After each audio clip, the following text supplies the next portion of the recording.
दोस्तों, आज की कहानी है सासू माँ खुशी के मौके पर आपकी आंखों में आंसू क्यों। दोस्तों, कहानी शुरू करने से पहले अगर आपने चैनल को सब्सक्राइब नहीं किया हो तो कर लीजिए ताकि आपके पास पहुंच सके हर नया वीडियो। आशा के बेटे रोहित की शादी तय हो गई। वो बहुत खुश थी। काफी समय से बेटे के लिए लड़की देख रही थी मगर कहीं बात ही नहीं बन पाती थी। इकलौते बेटे की शादी थी, खुशियां तो मनानी थी। आशा खूब जोरों शोरों से तैयारी कर रही थी। सबको शादी का निमंत्रण पत्र की शादी थी तो नए कपड़े भी सिलवाने थे और होने वाली बहू के लिए जेवर कपड़े भी खरीदने थे। इसलिए आशा और उसके पति रोज शॉपिंग के लिए मार्केट जाने लगे। दोनों बड़े शौक से बेटे की शादी की तैयारियों में लगे हुए थे। अपने सारे अरमान पूरे कर लेना चाहते थे। खासकर आशा के पति तो शादी को लेकर बहुत उत्साहित थे। उन्होंने अपने लिए खास शेरवानी और जैकेट बनवाई थी। घर में खुशी का माहौल था। हंसते गाते समय गुजर रहा था कि एक दिन आशा के पति किसी काम से गाड़ी लेकर बाजार गए और उनका एक्सीडेंट हो गया। इससे पहले उन्हें हॉस्पिटल ले जाते उनकी मौत हो गई। घर में मातम सा गया। आशा को गहरा सदमा लगा। वह सबको रो रो कर यही कहती, मुझे अकेला छोड़कर चले गए। पति ने जो शादी के लिए शेरवानी और जैकेट सिलवाई थी उसे हर समय सीने से लगाई रखती। सब उसे समझाते कि वह अपने आप को संभाले, उसे बेटे को भी देखना है।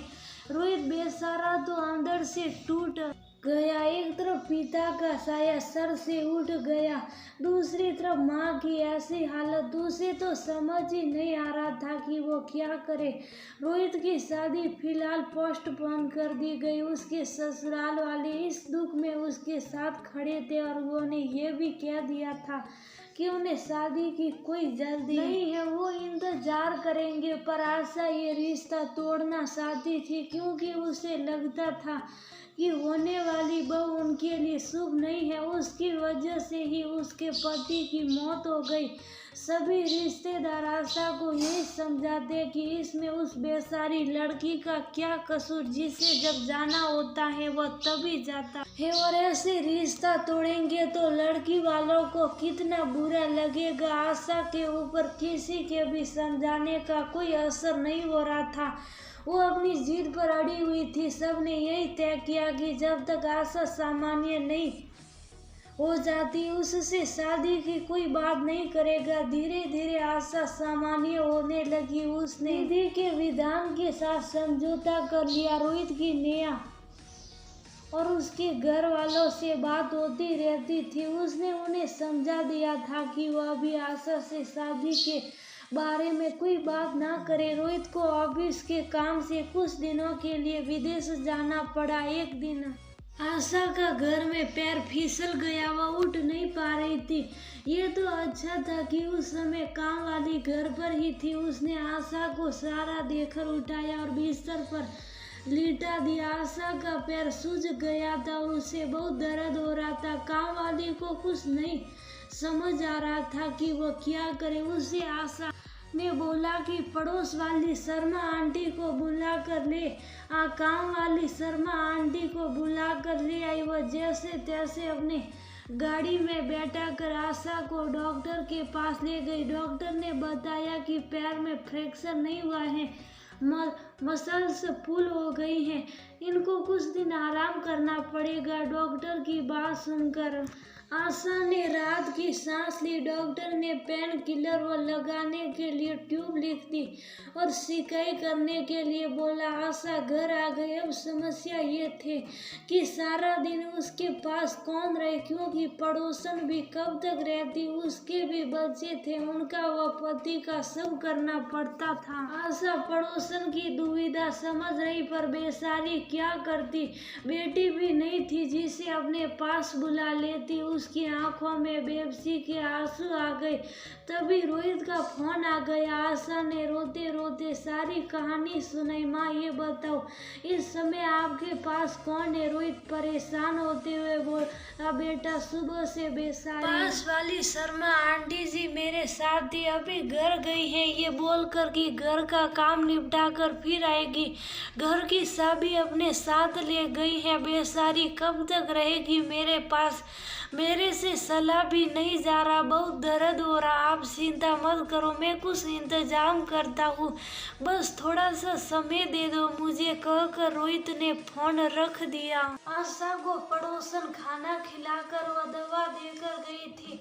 आशा को नींद आ गई। आशा की नींद खुली तो उसने देखा नेहा उसके सामने कुर्सी पे बैठी थी। उसे देखकर वह शौक गई और बोली, अरे नेहा, तुम यहाँ कैसे हो? आंटी जी, मुझे रोहित का फोन आया था, उसने आपके बारे में बताया और बोला कि मैं आपके पास जाकर रहूं, पर तुम बिना चाबी के अंदर कैसे आई? मुझे रोहित ने बता दिया था कि चाबी सामने वाली आंटी जी के पास है, सो उन्हीं से मैंने चाबी ली और अंदर आ गई, पर घर से जाऊंगी तब जब तक रोहित आ नहीं जाते। नेहा मुस्कुराते हुए बोली, वैसे आशा नेहा को देखना भी नहीं चाहती क्योंकि वह उसे अपने पति की मौत का जिम्मेदार समझती थी, पर आज जब जरूरत पड़ी तो नेहा उसे फरिश्ते के रूप में नजर आ रही थी।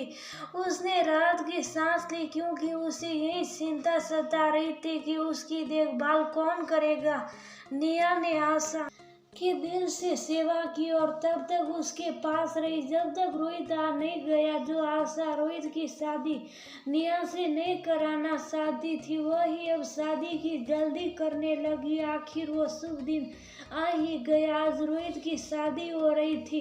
लाल जोड़े में सजी नेहा बहुत सुंदर लग रही थी। आशा बार बार उसकी बलियां ले रही थी और मन ही मन सोच रही थी कि इतनी प्यारी, इतनी नेक दिल लड़की अशुभ कैसे हो सकती है। रोहित और नेहा फेरों के बाद आशा के पैर सुने आए तो उसने नेहा का हाथ रोहित के हाथ में थमाया और बोली, ईश्वर तुम दोनों का साथ सदा बनाए रखे, ये बंधन कभी ना टूटे।